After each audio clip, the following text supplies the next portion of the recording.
bag. So I just thought I'd show you my pretty daisies from the garden. Just a few of them. I've got lots more. I should pick more actually. I'll just put them out of the way now. Okay, so what I wanted to do next is colour in this mermaid that I've drawn. I'll bump you in a little bit closer.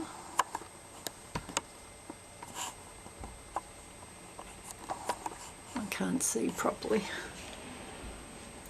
Okay, I think that's alright. So I'm going to sit down and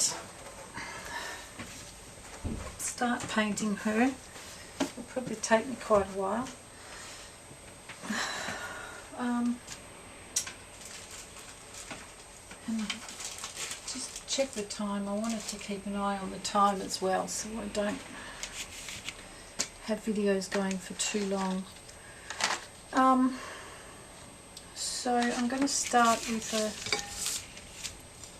this supposedly flesh colour that looks way too dark. So I'll mix that with a bit of white and see how I go. Now I found my list of topics to talk to you about as well, which is good. I'll just start off by telling you about today. It's Saturday. I'm not even sure what the date is actually. It's the 15th, Saturday 15th of October. And at the moment it's nearly 4 in the afternoon. It's an extremely windy day today. I had a little bit of time out in the garden this morning. I needed to water, and I repotted some succulent plants that I had that needed it. They dry out very quickly, so I had to give them some better potting mix that retains the moisture a bit longer, because I have them on a special frame that's attached to the wall outside our kitchen window, and they look really nice planted up, but I noticed a lot of the plants were looking really sad and dry, so I had to fix that this morning, so that was alright. And then when it got too windy, I came inside. Oops, I might have put too much water on that now. Keeping your in frame. Actually, I think I want the thinner brush so I don't go over too much. So I want the shadow to be on this side of her face. So anyway, it's my little list of this is just things I've collected up over the last few months that I haven't been making any videos where I chat to you, and things have happened, and so I've collected up a few things to talk to you about. It's probably just a touch too light. I want it a little bit darker. So the first thing is just noticing how fast this year has gone by, and like particularly that we're now in October. And we were talking about that recently, my husband and I, and our eldest son was here at the time, and he said, "You say that every year." And we said, "No, this year's definitely gone faster than last year." And he said, he said, "On a scale of 1 to 10, how fast do you think this year has gone?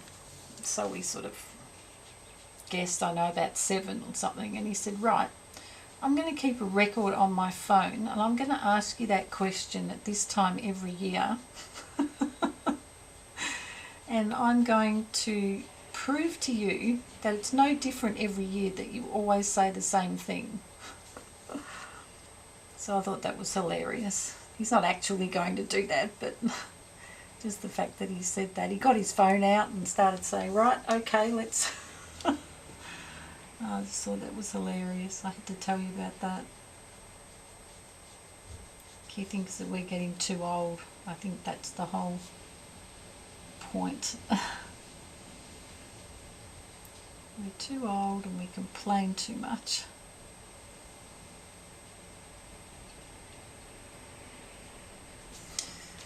So yeah, it does go by so quickly.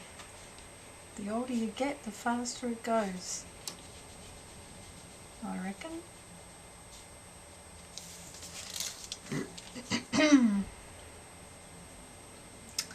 So what's next?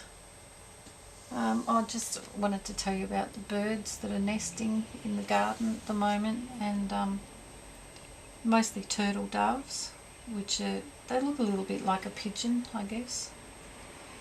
And we've had one, I've got jasmine growing on our back fence that you can see from the dining room window when you're at the table. And hang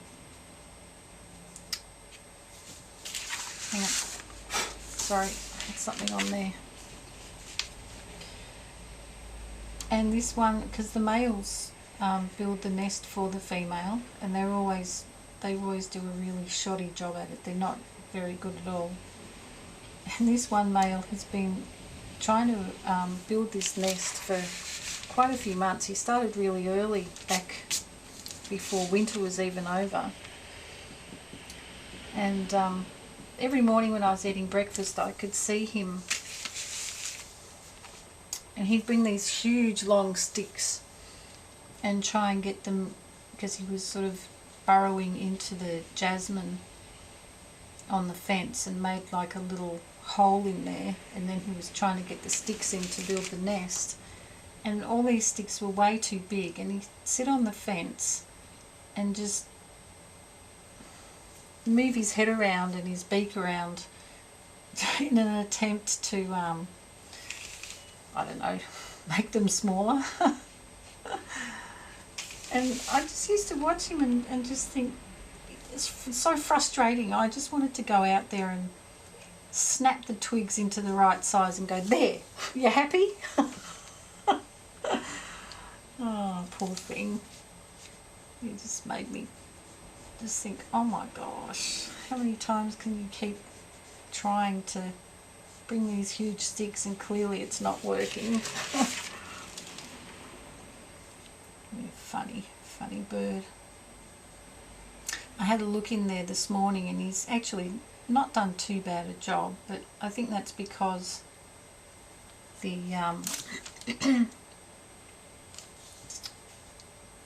being enclosed in the jasmine bush itself has given it protection from falling apart, because normally if they build a nest in the tree, it's so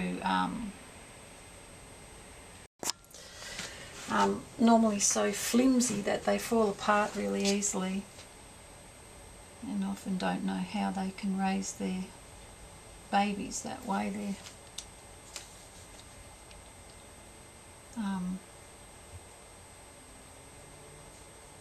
you know, you quite often see eggs that have fallen out of the nest because it's not really capable of holding the mother, let alone the eggs. But he's alright in there. I think he's doing okay at the moment. No sign of a female yet, so we'll see. So that's the birdies. We've got another turtle dove that's built one of those flimsy nests in the rose arch that's just the path from the front gate to the front door. We have a big arch going over with a, what are they called, an arbor, I think. We have that with a beautiful rose growing over the top of that. And the birds got in there and built one of those really flimsy nests. I'll just do a bit down here. This is my attempt at doing shading. I'm not really very good. I'm still learning, and I'm a very slow learner, so I don't even know if I'm doing things right half the time. I'll just try them and see how they work out, I guess.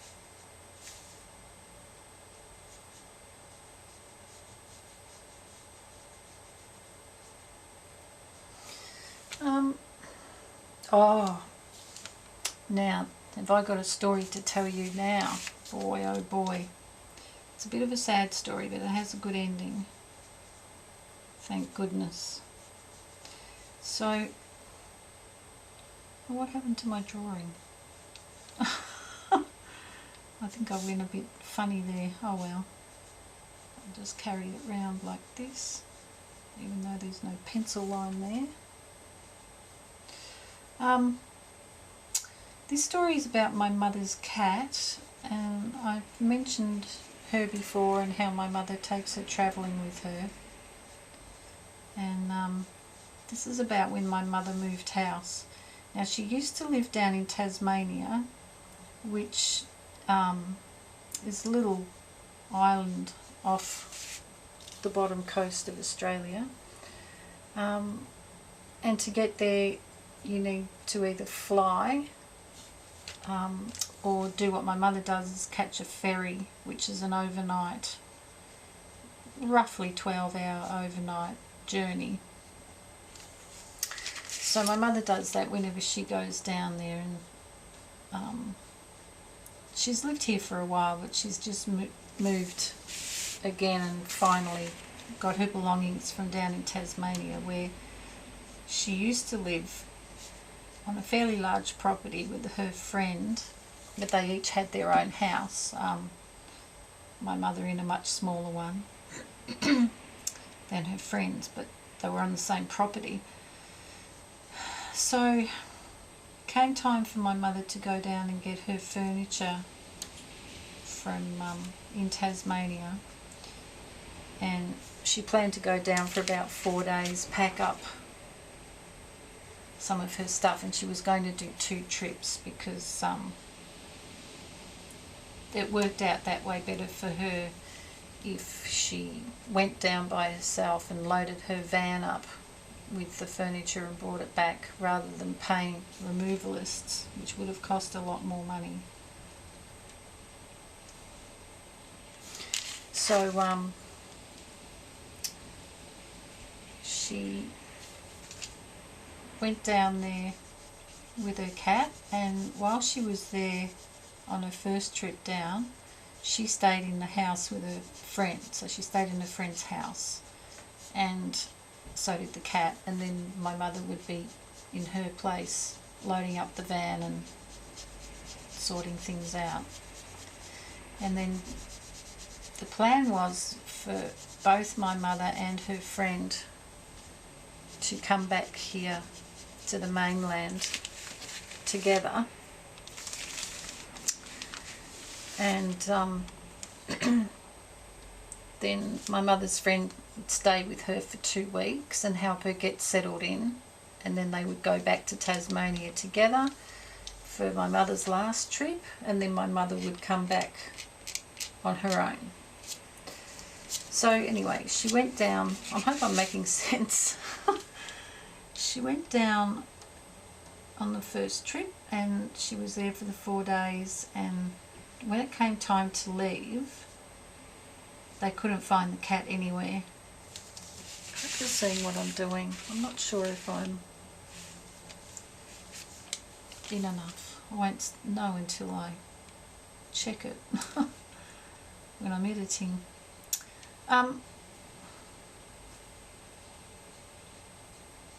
Sorry, losing track of what I was saying.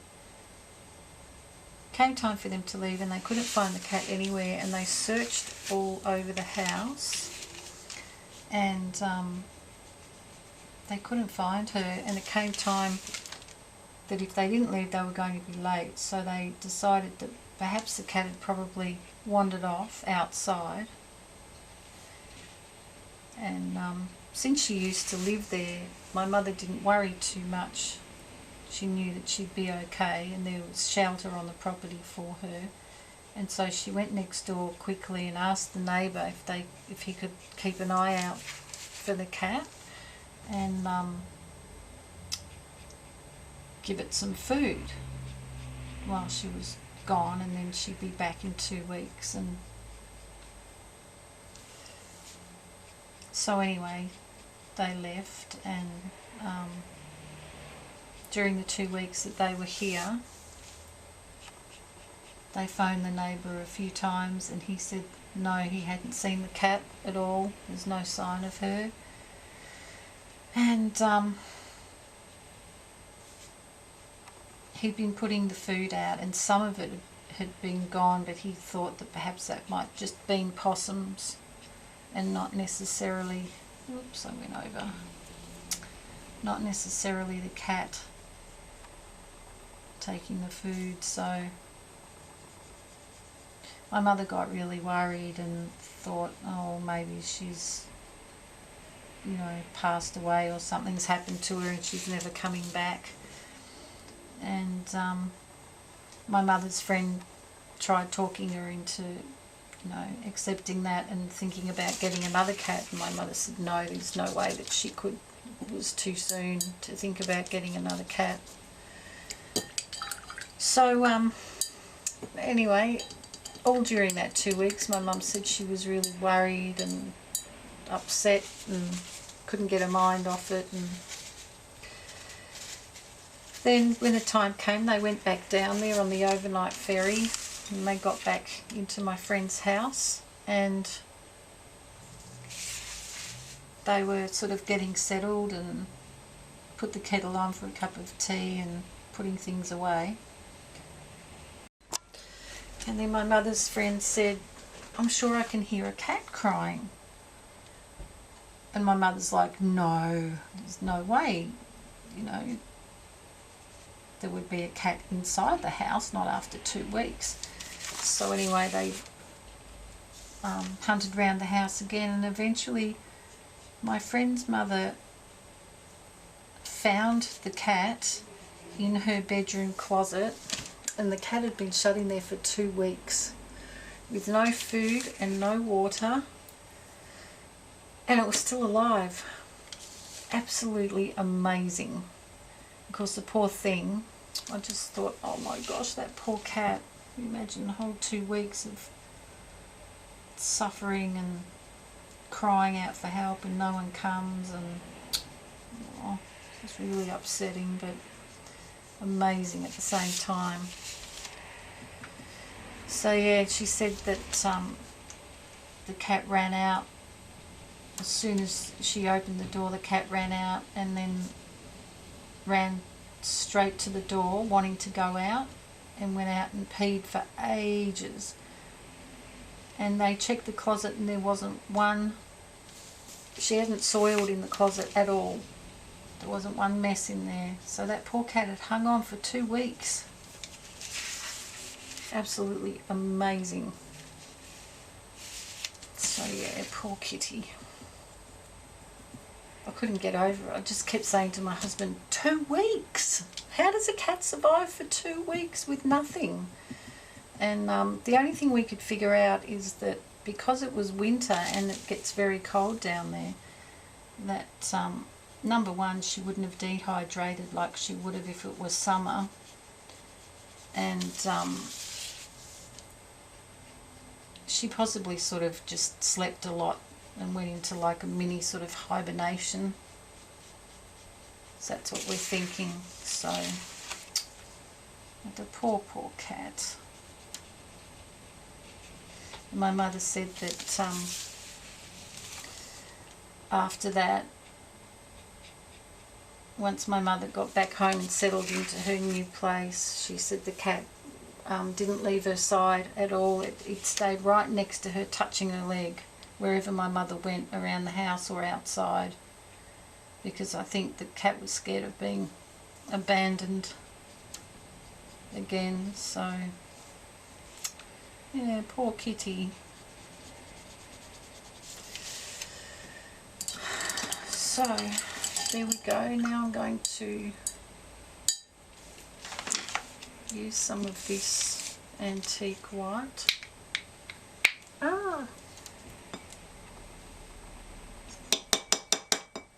So that's the cat story. I was surprised too that the cat wasn't sick at all. Like, I would have thought that, you know, she might have had kidney problems or something like that, but no, apparently she's fine. So it's amazing. And I'd say that, you know how they say cats have 9 lives? I'd say that she's used up all 9 of them just in that 2 weeks. Poor thing. My mother says now if she comes up to the city and stays a night, she leaves the cat alone in the house, and she always makes sure that there's plenty of food and water for her to last a week,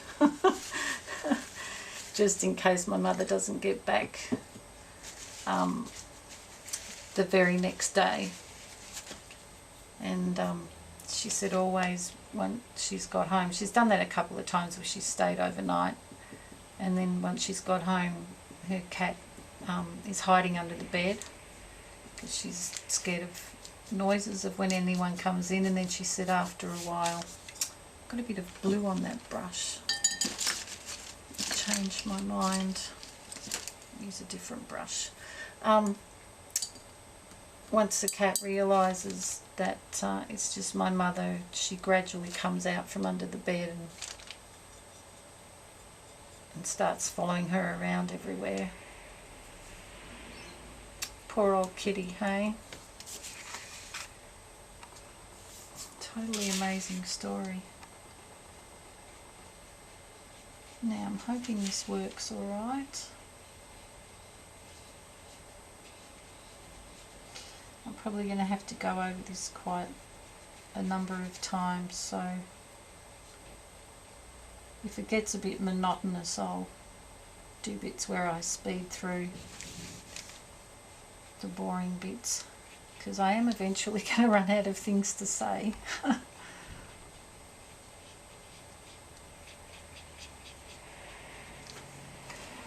That's a little bit watery.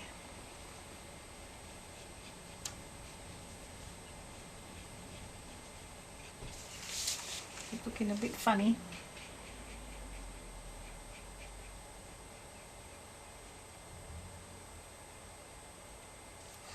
First time I've done a mermaid, so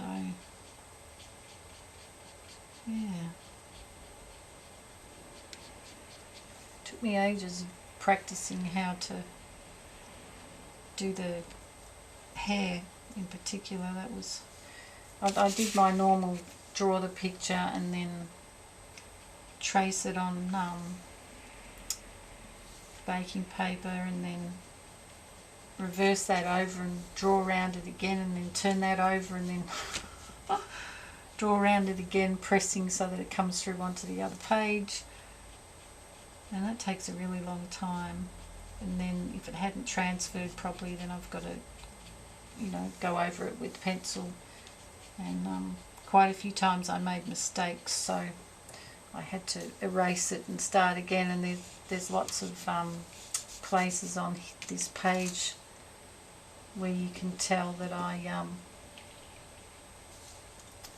drawn in the wrong place, because it's I pressed really hard with the pencil. But it doesn't matter, because I'm planning to paint her and then cut her out and put her on the canvas. I'm still at this stage too scared to Isn't it funny, isn't it? Terrified of your own art. Just that little bit nervous about painting directly onto a canvas. I just don't feel confident and scared that I'll just stuff it up too much and won't be able to fix it. So that's why I'm still doing this. Hopefully one day I'll get the courage. I know this year is supposed to be my year of courage and it's rapidly running out. And maybe one day I'll force myself to try it before the year is over. That's a shame about me being sick for so long, and then, you know, other things I have to do. I didn't really get a lot of time this year to actually do journal pages in my new journal, so I've only done that one, which is pretty pathetic considering we haven't got long before the year is finished.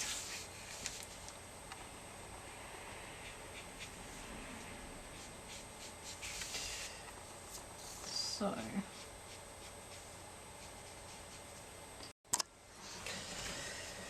alright,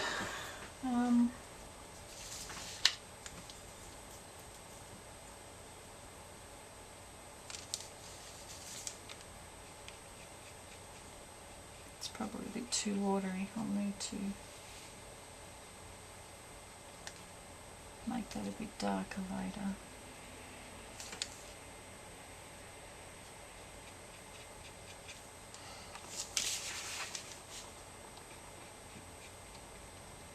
How's the time? Oh, that's right. Only been 20 something minutes. It's very windy. I don't know if you can hear how blustery it is out there.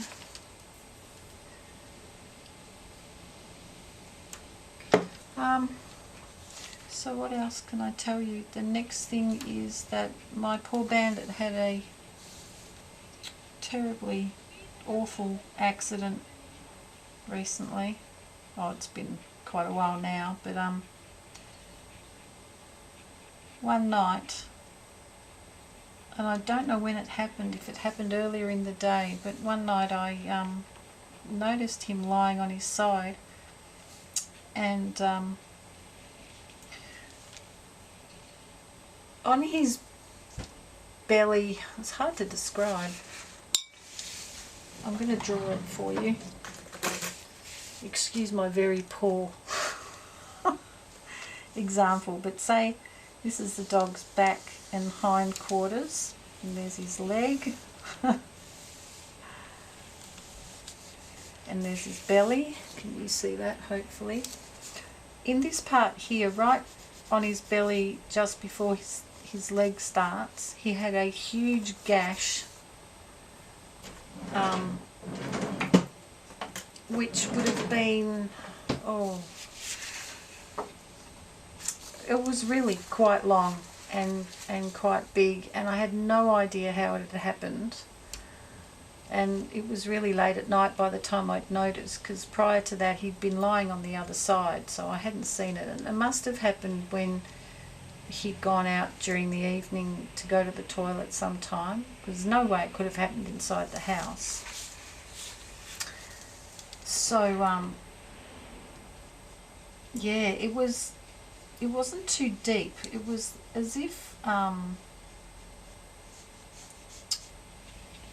his skin had been split and it kind of peeled apart. And I'm sorry, that's probably a bit too gross, but it's the only way I can describe. You know, you could see, it was horrible. So yeah, we had to take him to the vet, and he had to be stitched up. There's no way that you could have left it like that, so he had to get put to sleep, and with, you know, anaesthetic, not get put to sleep to end his life. And yeah, he was there for most of the afternoon, and then we picked him up in the evening, and it was the same as when he had his surgery. So he was all groggy and very sleepy, and poor thing. was stitched up, and then we had to go through the whole thing with his having the cone on his head again. Oops, oh no. It's alright, I didn't touch the other part, just the outside. I'm going to grab some of that pink in there, I think.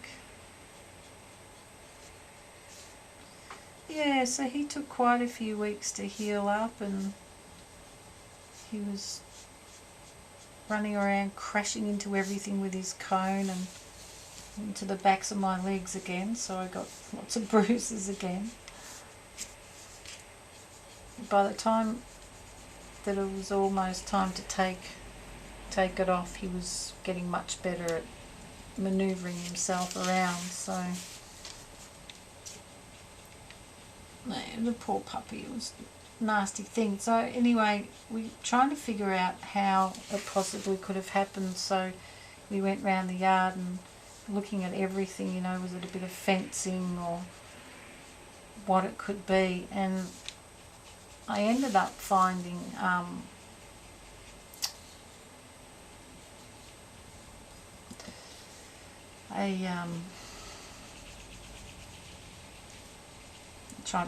trying to concentrate on this and think at the same time. It's sometimes a bit challenging.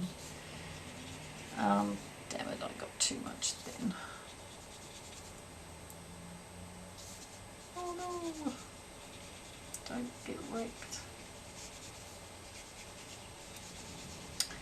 I ended up finding, I've got a couple of brackets that you can sit a pot on, and it has wheels on it, so you can wheel the pot around and it's a lot easier to move them.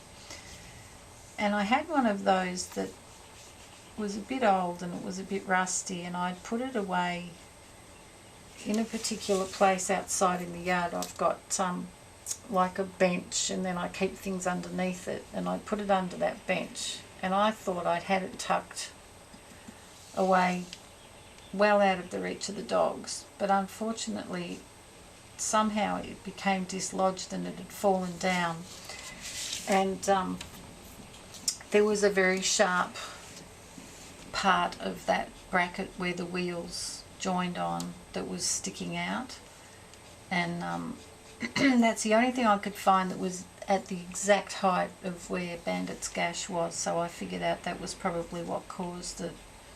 So of course I've removed that so that it can't happen again, but he must have pressed up against it pretty hard, and I've got a feeling that it might have happened. Clyde's got no manners. He tends to push and shove. If he wants to get through and Bandit's in the way, he'll just force the issue and push past him, and sometimes, because Bandit's a lot smaller than him, he just sort of shoves him out of the way without meaning to. He's not being mean or anything, he's just being a dog. So I've got a feeling perhaps Clyde went past while Bandit was standing near that thing, and he's shoved him into it, because I can't see how he could have cut himself on it just by walking past it on his own. He's too light.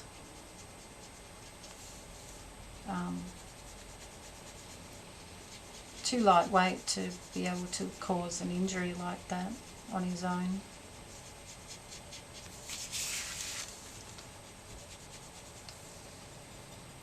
So that's that story. He's all better now. He's completely healed and bouncing around again like a 2-year-old, which is amazing that he still has so much energy.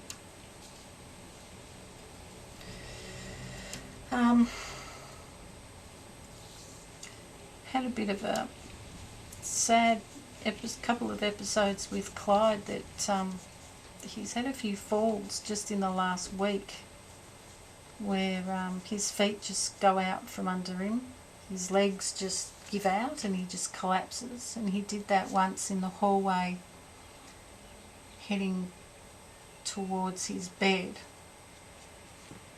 which is in the bedroom, and I think he probably moved a little bit too fast, but his front legs went out from underneath him, and he landed really heavily on his chest and his nose. So he did a nosedive into the carpet, the poor thing. It was awful. I was right behind him when it happened, so I was like, oh no. I tried to get him up, and he was alright after that, but just really upsetting. And it's a lot of his problem now is because that tumour that's in his belly is getting really quite big, and it's still not ready to have surgery yet, though. The vet says that it's still not incapacitating him as much as it potentially could, and if we operate now, it's really going to take a lot out of him, and while he's still got reasonably good quality of life, it's probably best not to put him under that stress. So, but we'll see. I'm sort of worried now about him with his legs going out, and last night the same thing happened, but to a worse degree, because he was trying to come back in outside, from outside. He was coming back in the back door, and we've got just the one step there, but he collapsed halfway across that step, so that his belly jammed really hard into the sharp edge of the step. It was awful, and I couldn't get him up again. I had to sit down on the ground and just try and heave my way up, and I yelled out to my hubby, but he didn't hear me. Ooh, noisy truck. Yeah, so I eventually got Clyde up and moving again, but I just feel so sorry for him. That's my mermaid looking. She's looking a bit weird.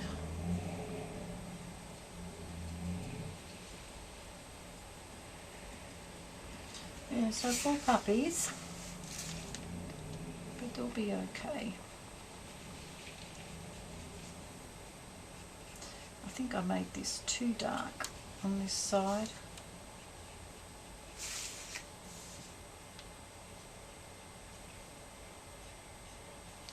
Just go over it with a bit of lighter colour.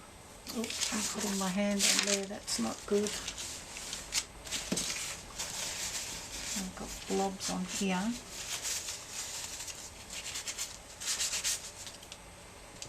Let's just wash that off my hand so I don't put it down and smudge the picture.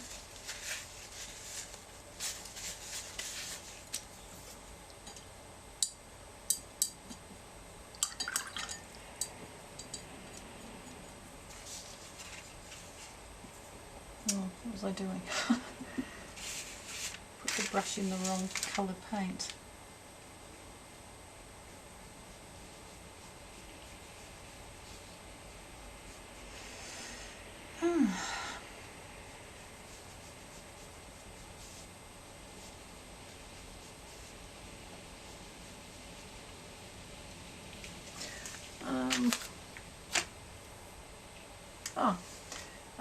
Next thing is our daughter is now a fully qualified train driver. She had to, when she did her training, she did a year's worth of training, and then with that training they only trained them to be able to drive on one half of the railway system, and so then she had to drive, after she qualified for that half, she started driving on her own, and she had to drive for a year, and then after that year was up, go back to training again and finish and learn the other half, and basically review, you know, all the rules and regulations and all of that. So yeah, another, I can't remember how long it went for. It was quite a few months of her doing the extra training. and then finally they had a huge exam, and she passed really well, and she has now got a full qualification, so she can drive the whole system if necessary. And yeah, it's good. It's good that she finally got there, and she really loves her job, which is a good thing, because I suppose she wouldn't go to all that trouble with all that training and all of that if she didn't like it, because it was pretty intense. Pretty intense.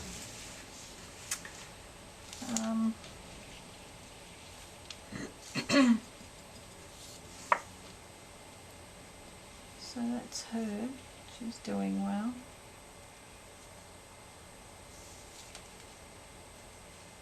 They're going, she and her fiance are going to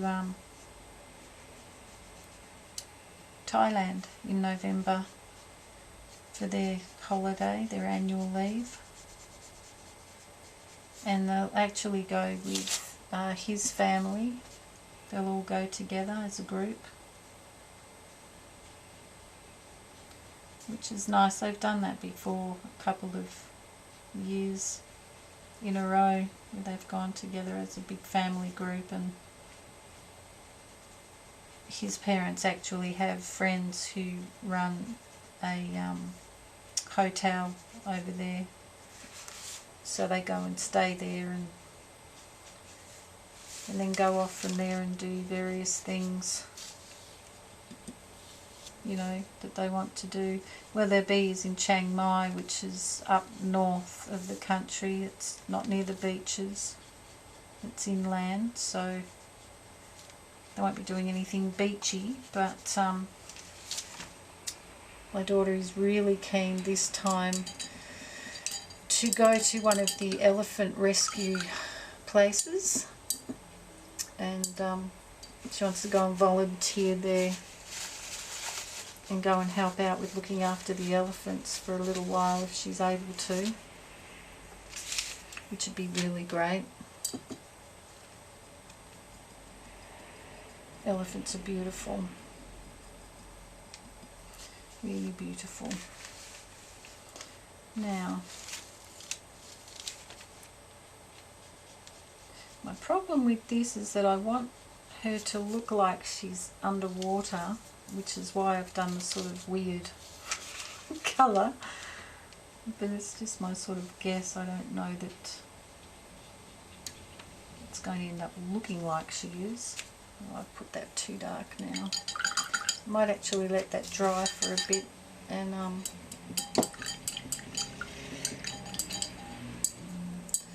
yeah, I'll see how I go. I might switch off for a while, dry it, and I'll be back soon.